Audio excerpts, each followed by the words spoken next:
Gueule. Sur Radio Espace Guinée, les GG pensent comme JMJ. Une presse libre se voit dans la rue. Et la rue voit vraiment si la presse est libre. Cette dialectique sociale est la levure de la démocratie. JMJ. Les GG sur Espace, tous les matins 9h-11h. Également, vous avez accès à cette émission grâce à Espace TV. Merci à Kabine Condé, à Mamoudou Condé, à Mafata Sano. Vous êtes très nombreux du côté de la régie. Et Malisila Poutine, évidemment, qui gère aussi le compte Twitter de cette émission. On vous montre déjà, voilà, si vous le voulez en tout cas, du côté de la régie, si vous êtes prêts, évidemment, on montre le compte Twitter de cette émission. Si vous voulez réagir, ça se passe là, le hashtag Espace GG. Vous vous abonnez, vous avez accès non seulement à des petites vidéos, voilà, des exclusivités évidemment qu'on ne dit pas dans cette émission. Les animateurs aussi se prononcent tous les jours sur sur le compte Facebook, le compte Twitter plutôt de l'émission. Voilà, ça se passe là, hashtag Espace GG. Sinon, vous nous envoyez des messages si vous le voulez bien. Ils sont pas prêts, ouais, ça les m'étonner. Allez, on part avec l'émission évidemment à la une. Je le disais tantôt, le chef de file de l'opposition a remis donc mardi un mémorandum donc au chef de l'État. Le document comporte l'essentiel des constats et recommandations issues des différentes rencontres qu'il y a eu donc avec les acteurs politiques du pays à travers donc cette visite. Mamadou Sylla et son cabinet ont surtout voulu se faire remarquer et lever tout équivoque. On essaie de comprendre ce matin. Mamadou Sylla, nous allons le joindre dans cette émission Les GG. La semaine, bougeons-nous. Évidemment, les vrais gens s'expriment dans cette émission. Et de deux, nous allons non seulement faire un tour ce matin du côté de Boulbinet. Mengue 15 ans sera avec nous, évidemment aussi, mais on parle d'agriculture avec ces jeunes, c'est bien sûr Monsieur Kaba, Moussa Mami Kaba, il est agriculteur. Pour lui, élever des poules, est bien une passion et un métier. Il nous en dira un peu plus évidemment dans cette émission. Prolongation évidemment à suivre forcément dans cette émission Les GG sur Radio Espace Guinée. On va y aller avec quelques messages évidemment que vous avez bien voulu laisser là. Ils sont très nombreux. Il y a Maki de Dar es Salaam qui nous écrit sur le 657 39 13 13.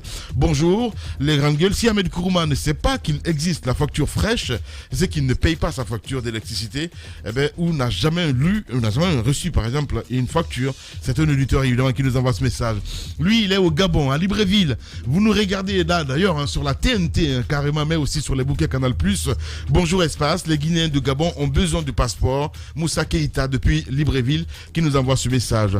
Lui, il est ici à Conakry, à Nongo. Vous êtes une école qui participe au développement de notre cher pays. Merci à vous, merci à toute l'équipe. Mamadou Sidibé à Nongo, ici à Conakry. Bonjour les GG, moi c'est Arissatou depuis Luanda. Quand j'écoute Moïse, je me sens heureuse. Voilà, bravo, merci beaucoup Arissatou. On y va avec CC Jean-Louis Loua.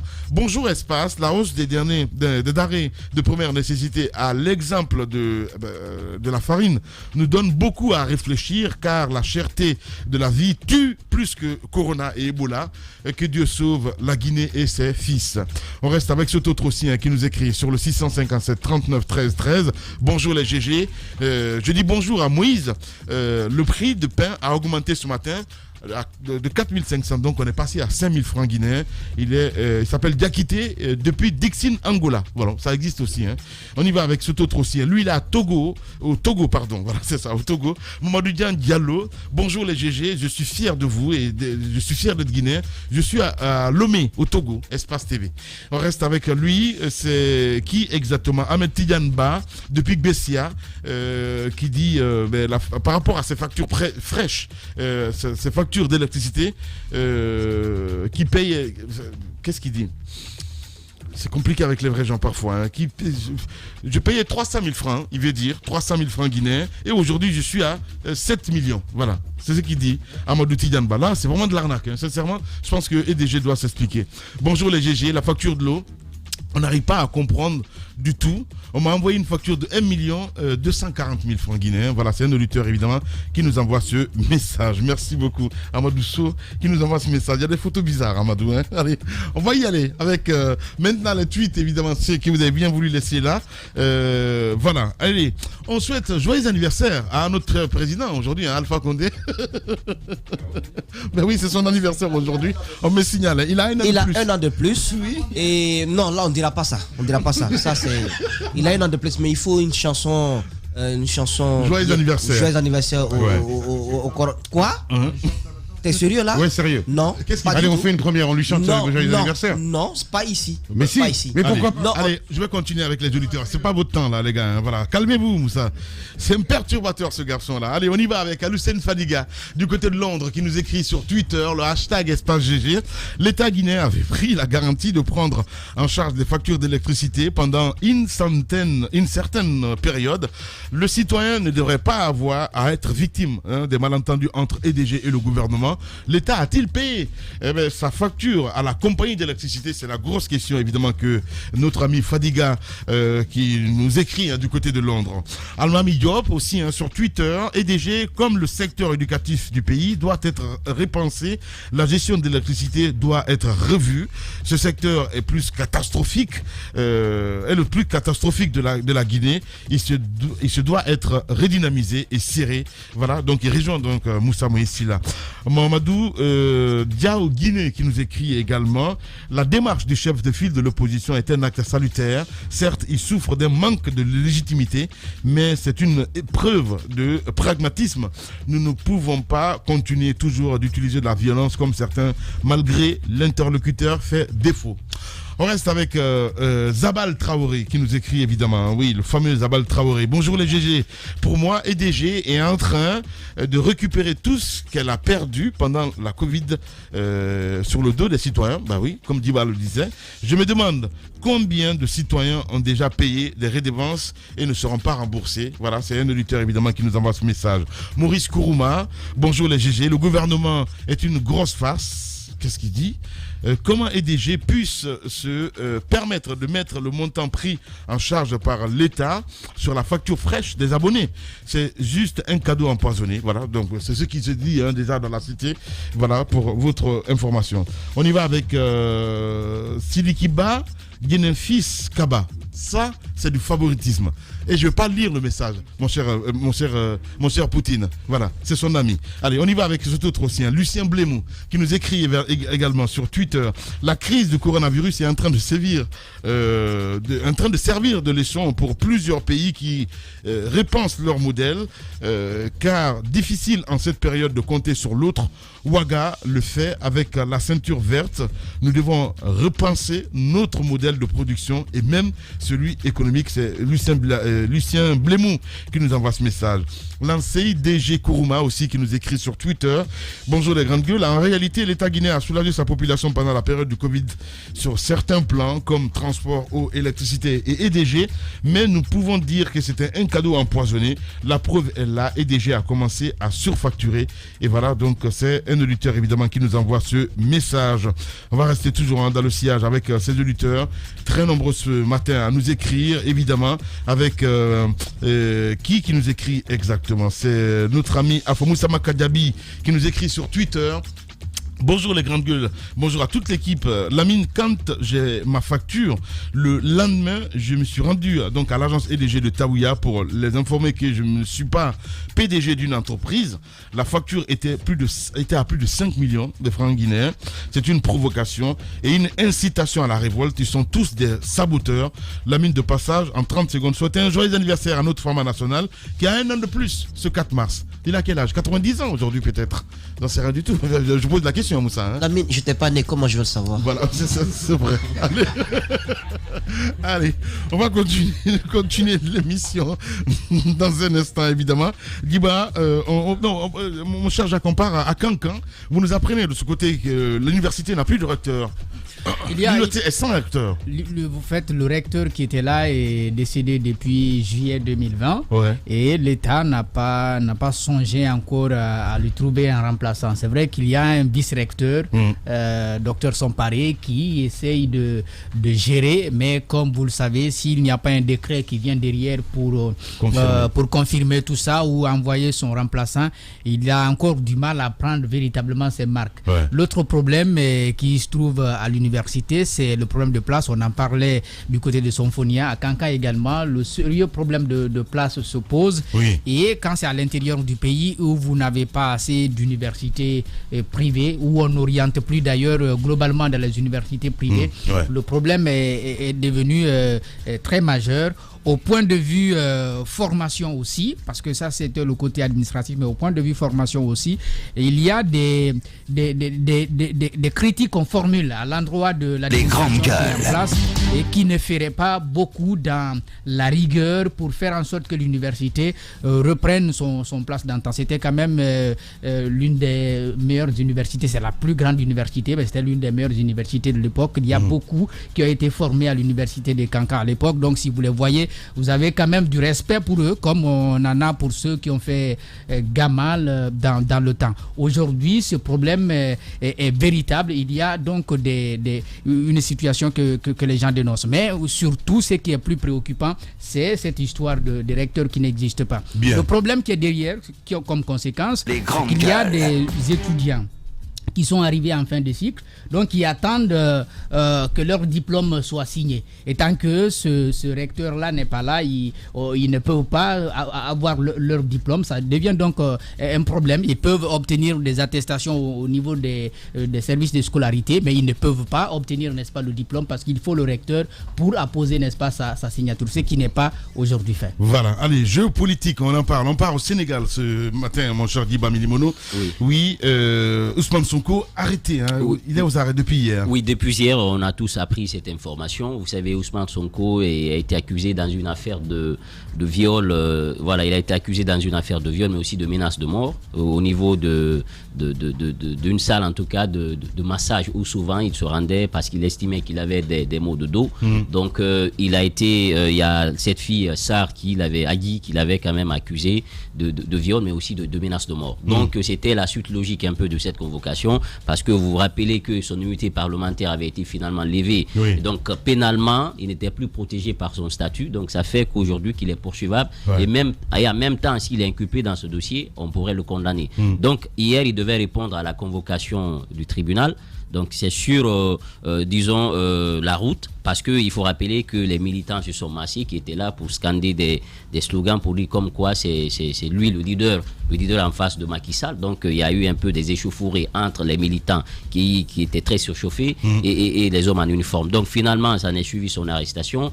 Il a été placé en garde à vue et je crois qu'aujourd'hui, il va être entendu par le juge. Maintenant, ce qu'il faut dire, c'est qu'aujourd'hui, on a comme l'impression que dans la sous-région, il y a ce modus operandi qui est en train de naître. C'est que tous les leaders, tous les présidents en Afrique de l'Ouest, au Niger, on a vu avec Ahmad, il a été mis en prison par le président Youssouf qui vient de quitter. Et en Guinée, on parle d'Alpha Condé avec ses opposants qui sont en prison. Et au niveau du Sénégal, Macky Sall, qu'on qualifierait aujourd'hui, entre guillemets, d'être un dictateur progressiste. Parce que vous vous souvenez que Khalifa Sall, l'ancien maire de Dakar, aussi avait été accusé dans une affaire de malversation financière à la tête de la mairie de Dakar, estimant que dans l'affaire des caisses d'avance, qu'il avait pris l'argent de la mairie. Donc, vous vous souvenez, il avait été condamné à 5 ans de prison avec une amende qui tournait autour de 7 000 euros. Donc, après, on connaît aussi le dossier Karim Wade, aussi qui avait été condamné pour enrichissement illicite. Lui aussi, il avait été condamné à 6 ans de prison avec une amende quand même, une somme qui fait tourner les têtes les plus solides parce qu'on parlait de 210 millions d'euros à l'époque à payer. Donc, Khalifa Sall avait été gracié par Macky Sall, mais ça ne l'a pas permis de participer à la présidentielle de 2019. Parce que sur le plan civil, on estimait que la grâce peut effacer la sanction pénale, mais pas la sanction pécuniaire. Ouais. Donc, ils l'ont disqualifié. On sait que Karim Wade également, ça a été le scénario. Il a quitté le pays, il a été gracié, mais il ne peut pas revenir au Sénégal parce qu'il est sous une menace. Une fois au Sénégal, tant qu'il ne paye pas les 210 millions d'euros, il risquerait de se retrouver en prison. Donc, lui aussi, il est disqualifié de facto de la course à la présidentielle. Donc, le seul candidat qui était en face de Macky Sall, c'était quand même Ousmane Sonko. Parce que Ousmane Sonko, n'oubliez pas qu'il est arrivé 3e lors de la présidentielle de 2019. Et donc, c'est un candidat potentiel. Celui qui est venu 2e, Idriss, aujourd'hui fait partie de la mouvance présidentielle parce qu'il y a eu un remaniement. Finalement, il est dans le gouvernement. Donc, pratiquement, Macky Sall n'a aucun opposant de taille en face de lui. C'était seulement Ousmane Sonko. Est-ce que ce qui est fait, c'est une manœuvre politique pour éliminer cette fois-ci... Même s'il a répondu sur RFI... Justement, pour dire qu'il n'avait rien à voir avec ce qui se passe, il estime que c'est une opération tellement basse, il n'a pas le temps de commenter de telles choses. Maintenant, les Sénégalais se posent la question de savoir, est-ce que aujourd'hui Macky Sall est dans cette dynamique de supprimer toute opposition en face de lui pour quand même conforter son pouvoir. Et parce qu'en 2024, il y aura les élections. Je ne pense pas qu'il va aller sur un 3e mandat. Pour qui connaît quand même culturellement le Sénégal, qui est enraciné dans la démocratie, on ne le souhaite pas, on ne le pense pas. Mais ça peut quand même lui permettre de conforter le pouvoir en place et de préparer quand même un dauphin qui va venir paisiblement diriger le Sénégal, parce qu'il n'y a plus d'opposition en face. Mais ça a des conséquences. Parce que premièrement, ce qui va se passer, c'est qu'aujourd'hui, il faut que les chefs d'État comprennent une chose en Afrique. C'est un danger de croire que déstructurer une opposition vous permet de gagner facilement des élections et d'asseoir votre pouvoir. Parce que ce qui va se passer, l'opposition, c'est comme, disons, cette espèce de récipient qui arrive à contenir les frustrations des populations. C'est eux l'interlocuteur entre le pouvoir et le peuple. Lorsqu'il n'y a plus d'interlocuteur entre vous et le peuple, vous avez supprimé tout le monde. Donc ce qui va se passer, voilà, ce qui va se passer, le débat risque d'être entre le pouvoir et la rue. Et si le débat s'exporte entre le pouvoir et la rue, il y aura des levées de boucliers et une révolution dans le pays. On ne le souhaite pas.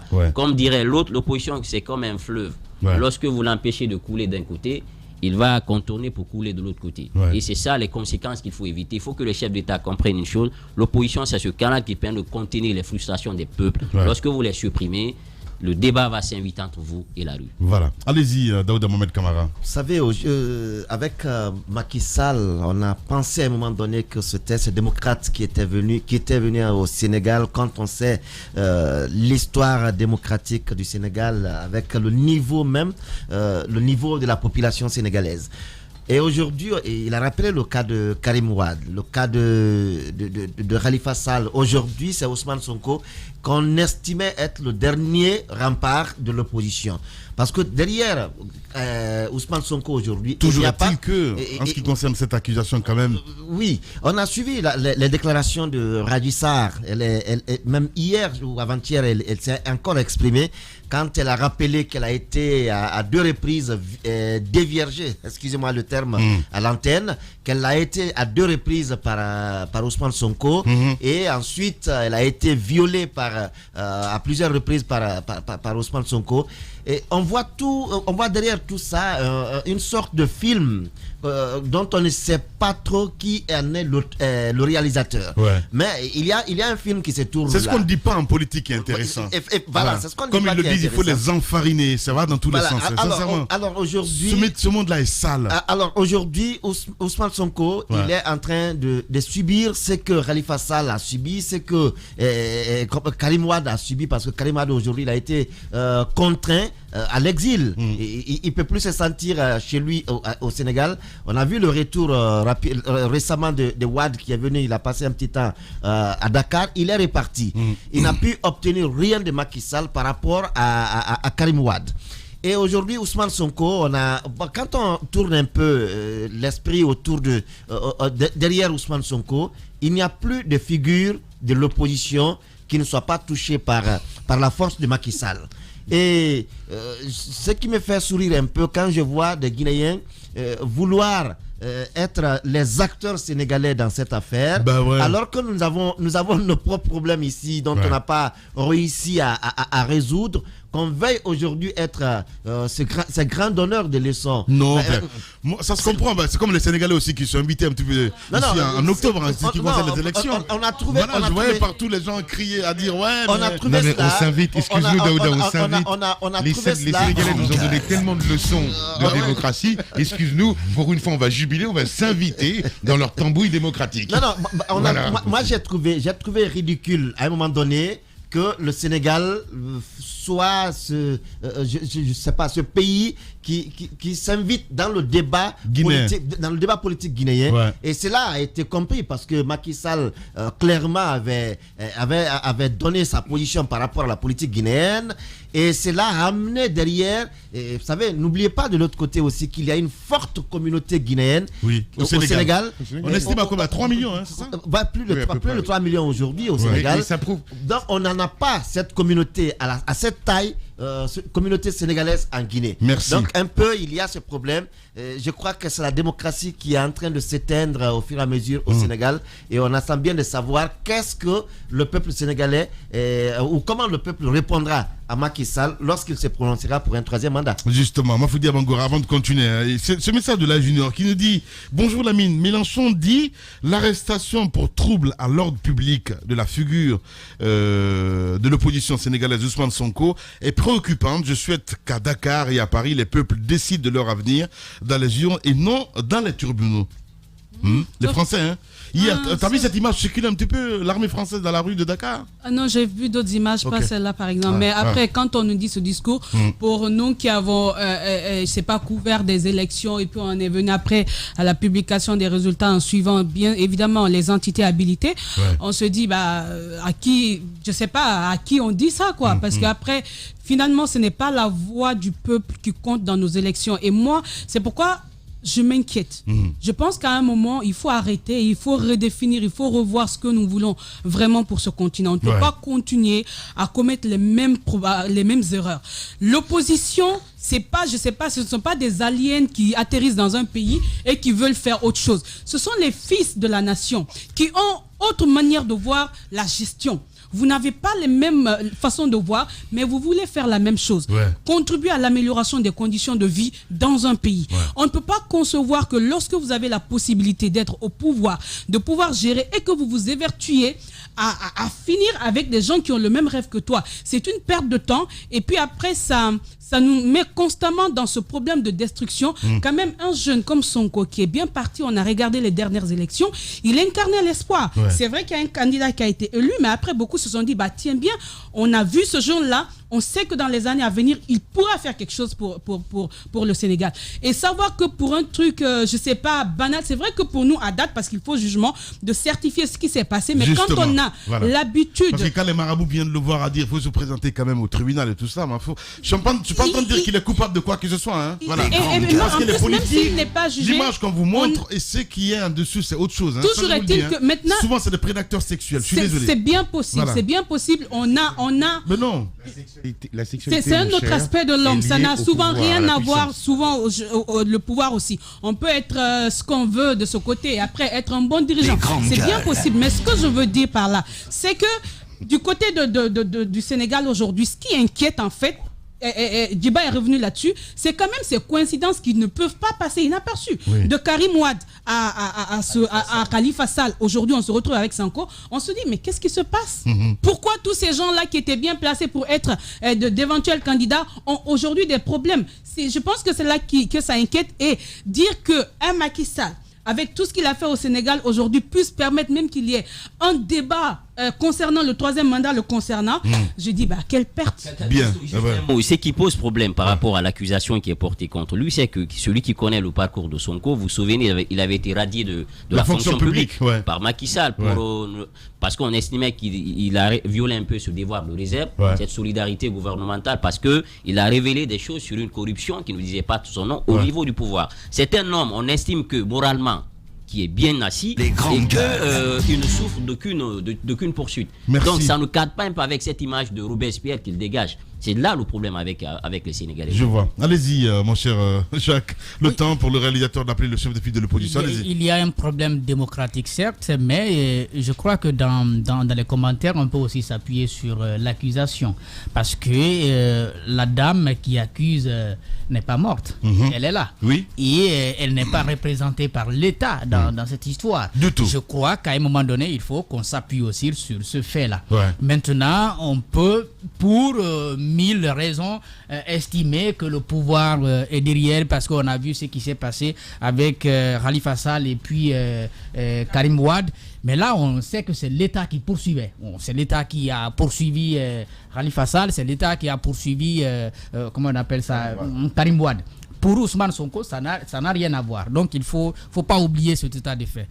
Ceci étant, pour bien des raisons, Macky Sall, on peut bien comprendre qu'il n'est pas ce démocrate qu'on rêvait. C'est quelqu'un qui avait promis, par exemple, après son élection, qu'il allait ramener le mandat à 7 ans.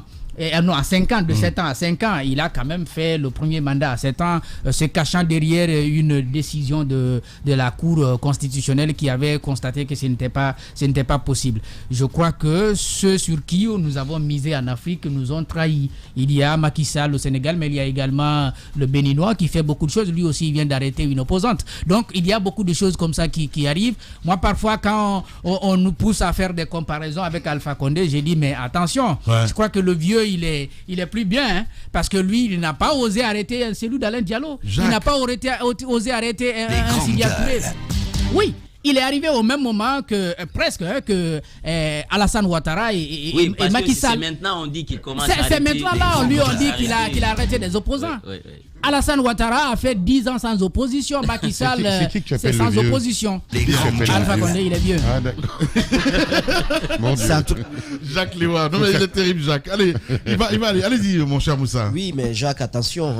Dans nos cimetières, dans beaucoup de monde qui ne sont pas tombés du côté du Sénégal. Je le dis. Je ne suis pas en train de dire. Il y a des opposants anonymes. Je ne suis pas en train de dire que, oui, avec une guerre civile, bien entendu, c'est différent. Je ne suis pas en train de dire que c'est celui que vous venez de nommer qui a pris les armes qu'il a fait, mais c'est lui qui était à la tête du pays. Je ne vais pas utiliser le même mot que lui.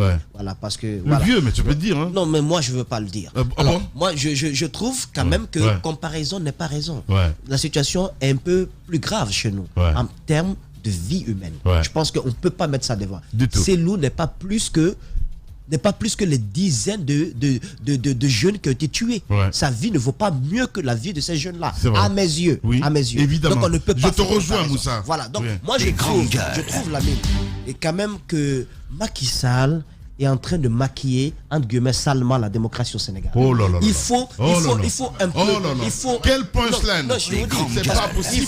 Il faut un peu de retenue. Parce que tout ce qui se passe. Mais il n'y a rien de nouveau sous le soleil. On sait ce que ça augure. On sait ce qui se prépare. C'est tellement simple. Hier, dans le troisième mandat. Mais Lamine, c'est l'intention affichée. C'est clair. Hier, dans les rues du Sénégal, vous savez, demandez à ceux qui étaient sur le terrain. C'est le pays d'à côté. Il y avait le groupement d'intervention de la gendarmerie nationale. C'était un corps d'élite.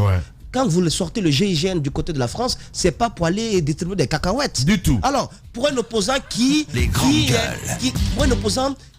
est sans armes, qui vient répondre à une convocation. Sur les conseils, bien entendu, de son marabout, mais aussi de Alontine qui s'est déplacé, qui allait le voir pour lui dire c'est un état de droit, quoi que l'on fasse, il faut que tu ailles y répondre. Il va de gaieté de cœur pour le faire. Vous venez le cueillir avec un corps d'élite de cette façon. Et dans la rue, il y a la gendarmerie, mais il y a aussi les pro-maquis. J'ai pensé un peu à nos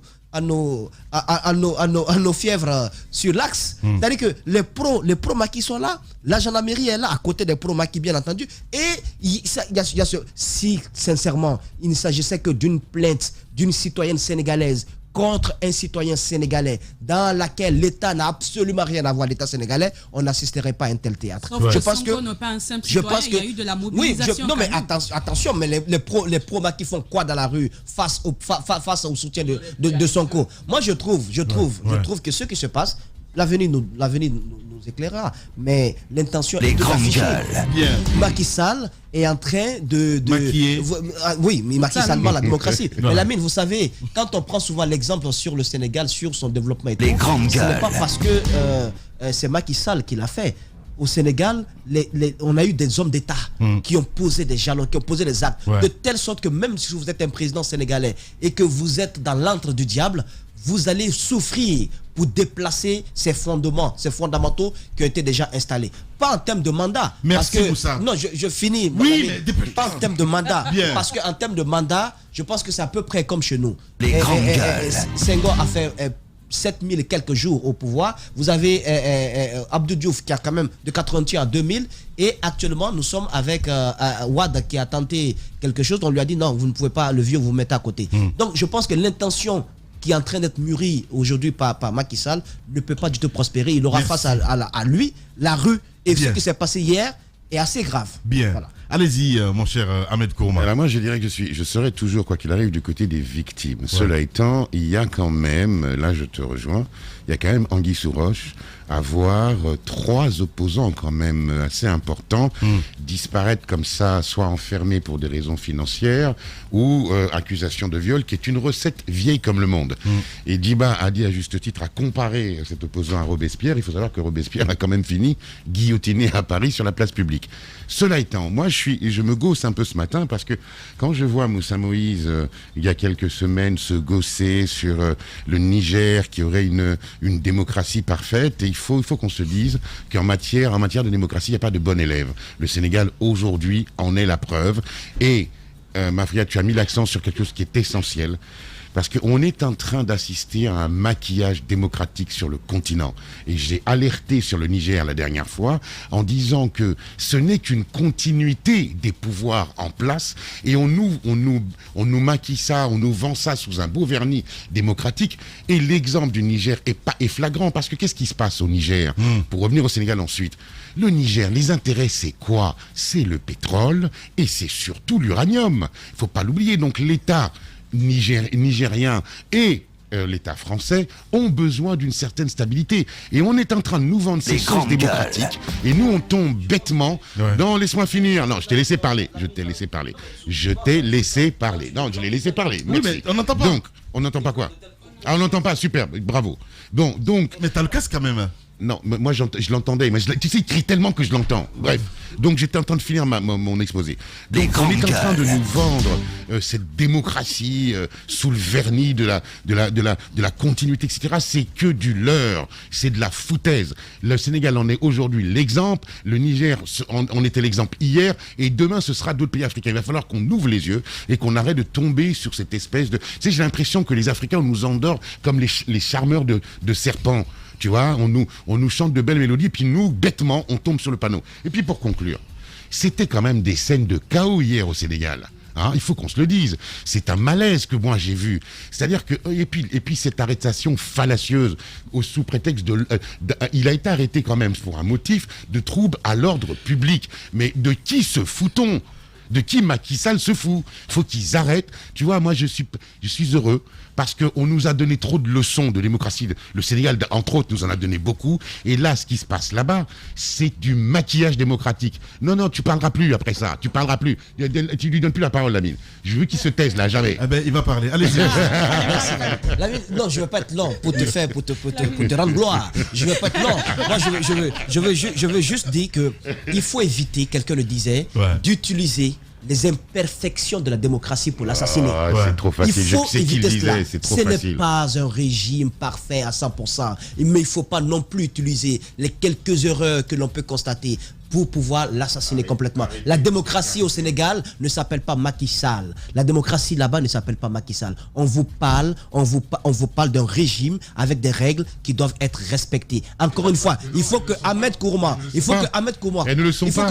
souffre, qu'il comprenne que le courage qui a été pris par Mamadou Issoufou, quoi qu'il advienne dans les rues du Niger, ce courage qu'il a eu est salué au-delà des frontières de son pays. Je pense que ce courage-là, beaucoup ne l'ont pas eu. Allez, vous êtes chez les GG sur Radio Espace. Gueule. Sur Radio Espace Guinée, les GG pensent comme JMJ. Une presse libre se voit dans la rue. Et la rue voit vraiment si la presse est libre. Cette dialectique sociale est la levure de la démocratie. JMJ. Les GG sur Espace, tous les matins 9h-11h. Espace TV, tous les matins, vous avez accès à cette émission et en direct, évidemment. Encore, on parle politique. Hein, c'est le président donc de l'UDG, honorable Mamadou Sylla. Bonjour. Oui, bonjour. Bienvenue sur Radio Espace. Mamadou Sylla, il faut le rappeler, vous êtes le chef de file de l'opposition. Allez-y. Merci d'être là, honorable. Vous avez été mardi voir le président de la République avec un mémorandum. Dites-nous comment il vous a reçu. Oui, il nous a bien reçu, on l'a trouvé l'homme détendu, et puis vous avez vu, n'est-ce pas, comment il a reçu, le remerciement est venu plusieurs fois et autres, donc il était très très détendu, voilà. Détendu, voilà. Attention à ça. Allez-y, Moussa. Alors, monsieur Sylla, Dites-nous le contenu du mémorandum que vous lui avez soumis. De quoi il s'agit? Bon, avec tout le respect que je vous dois, vous allez, peut-être comme j'ai appelé les gens pour une conférence de presse samedi, je voulais vraiment dévaler en détail ces jours-là, peut-être, mais bon, le grande ligne, quand même, on a parlé de prisonniers, on a parlé de, n'est-ce pas, de frontières, Sénégal et autres, et puis aussi économique économie de pays, aussi politique surtout, longuement, et social. On n'a rien laissé, hein, donc tout est là-dedans, quoi. Écoutez, devant le chef de l'État, j'ai eu comme l'impression que vous êtes chef de file de l'opposition, donc un opposant, mais opposé à une opposition qui fait la rhétorique de la critique de cette opposition. Je ne comprends pas. Pourquoi vous avez cette posture-là? Est-ce que vous êtes un opposant, chef de file donc de l'opposition, ou bien vous êtes, je ne sais pas moi, une sorte d'homme politique à la solde du président Alpha Condé, à la façon, à la vision qu'il a sur l'opposition telle qu'elle devrait être, selon lui, en Guinée? Mais comment à la solde? Moi, c'est l'opposition. Je suis... Ça, c'est titre que je travaille. Tout le monde sait ça. Vous savez, la relation entre deux hommes, c'est autre chose. Hein. C'est vrai que c'est humain, et puis chacun, quelque part, est lié à quelqu'un, quelque part. Donc, oui. Mais ça n'a rien à voir. Alors, je vais vous expliquer en français facile ce qu'il voulait dire. Oui. Allô? Oui, je vais vous expliquer un petit peu en français facile ce qu'il voulait dire, Moussa Moïsi. Là, c'est que pour les gens, en fait, c'est Alpha Condé qui vous a fabriqué. C'est-à-dire que vous êtes son chef de file de l'opposition. Oui, à lui. Voilà, à lui. Son opposant préféré. Voilà, son opposant préféré. Il invite, il écoute, il sourit avec lui, il lui donne quelques leçons d'opposition, comment l'opposition doit être, c'est quoi la politique et tout ça. Et voilà, comme si vous n'étiez pas capable de faire bouger les lignes. J'avais parlé français, j'ai bien compris, je vous réponds en français, ok? J'ai bien dit que je suis l'opposition, Alpha Condé ne m'a pas fabriqué nulle part, j'ai mon parti, et j'avoue que la partie IDG est créée, n'est-ce pas, depuis 1992, elle est sur le même arrêté que RPG Arc-en-Ciel. C'est le premier parti agréé, mais IDG même est devant RPG Arc-en-Ciel. Donc là, vous ne pouvez pas dire que à un moment donné, au début, bien sûr que 2010, on l'a soutenu, vous savez comment, parce que les parents, tout le monde a dit, c'est malheureusement en Guinée, c'est comme ça. Les partis se font ethniques, quoi, c'est tout. Sinon, mais j'ai quitté à longtemps, et puis plein de journées, j'ai quitté. Depuis lors, je suis l'opposition. Bien. J'ai élu sur le nom de mon parti, et c'est clair et net. Bien. Voilà. Honorable Mamadou Silla, chef de file de l'opposition, et en direct ce matin chez les Grandes Gueules. Allez-y, Daouda. Alors, Mamadou Silla, comment comprendre que vous soyez vraiment de l'opposition, mais vos attaques, vos critiques ne sont orientées que contre d'autres de l'opposition? Comment critiquer? J'ai critiqué qui?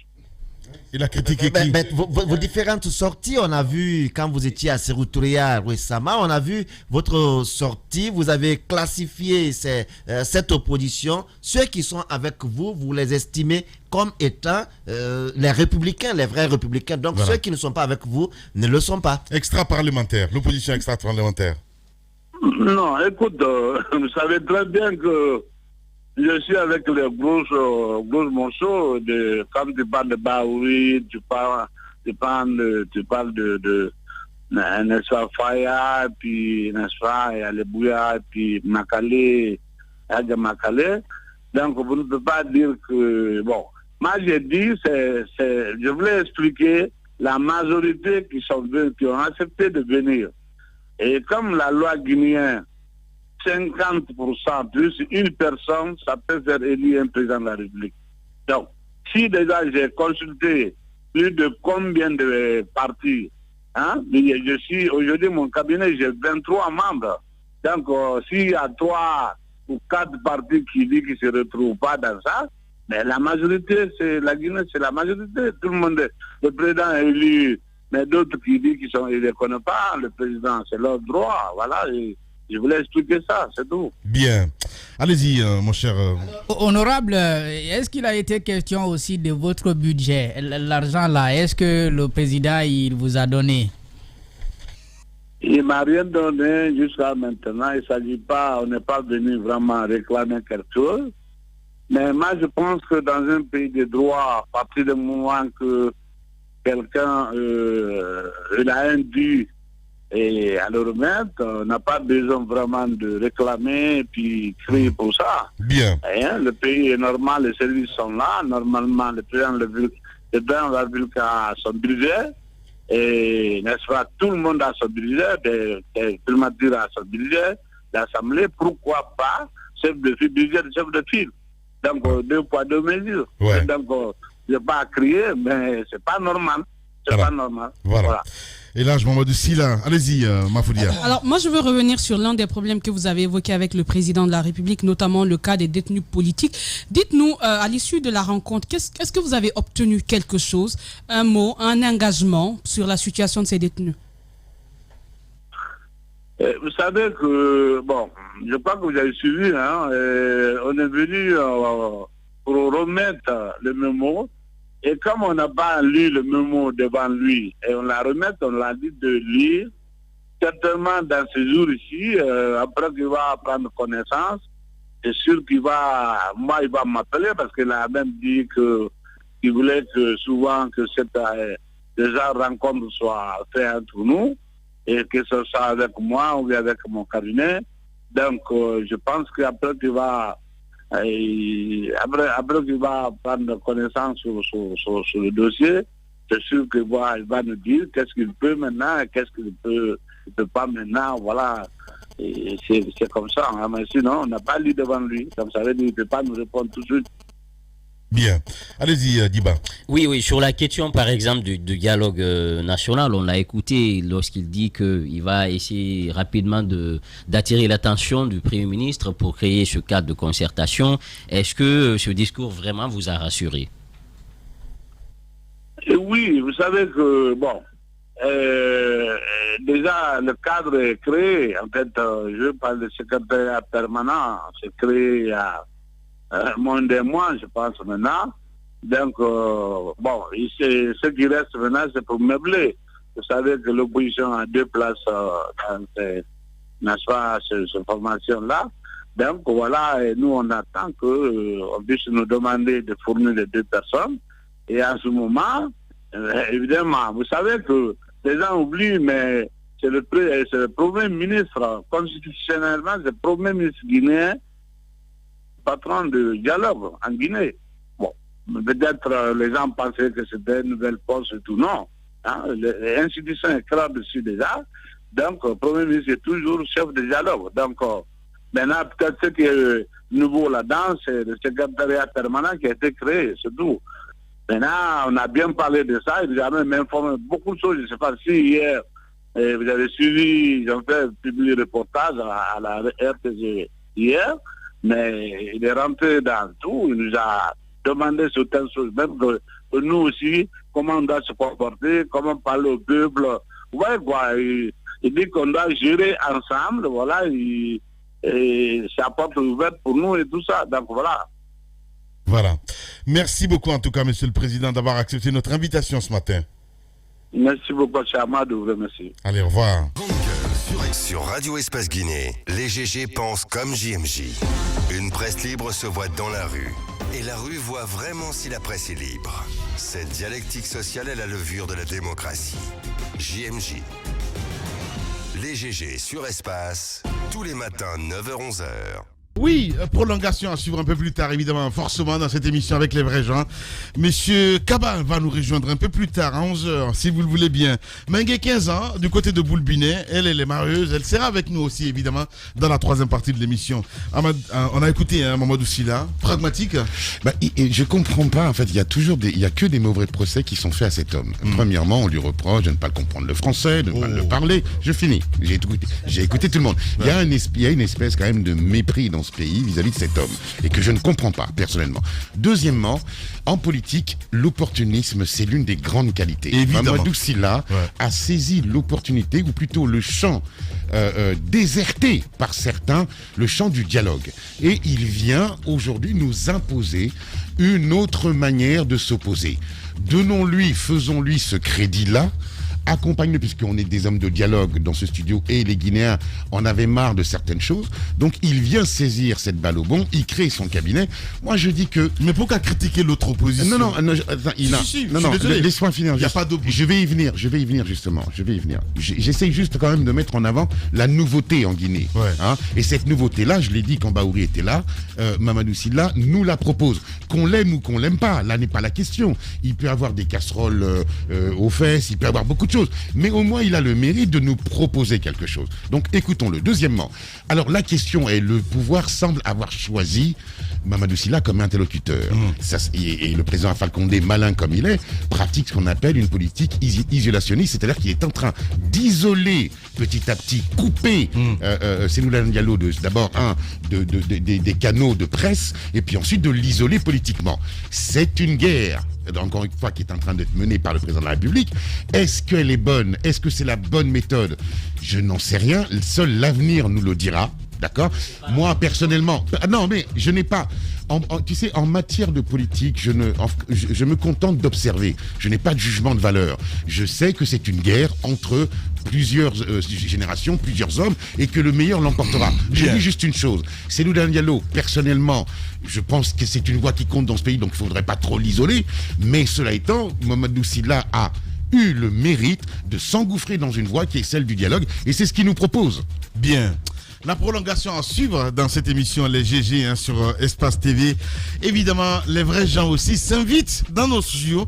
On revient dans 10 minutes exactement. Toute la semaine, les GG se mettent à l'heure des hommes et des femmes qui, partis de rien, relèvent le défi et gagnent cette aventure humaine. Les sujets spontanés qui vous intéressent nous interpellent. Toute cette semaine sur Espace, les GG à la rencontre de gens qui refusent de se laisser envahir par la morosité. Entre 9h et 11h, suivez un show unique en Guinée. Bougeons-nous. Les GG, le talk show qui bouscule l'actualité.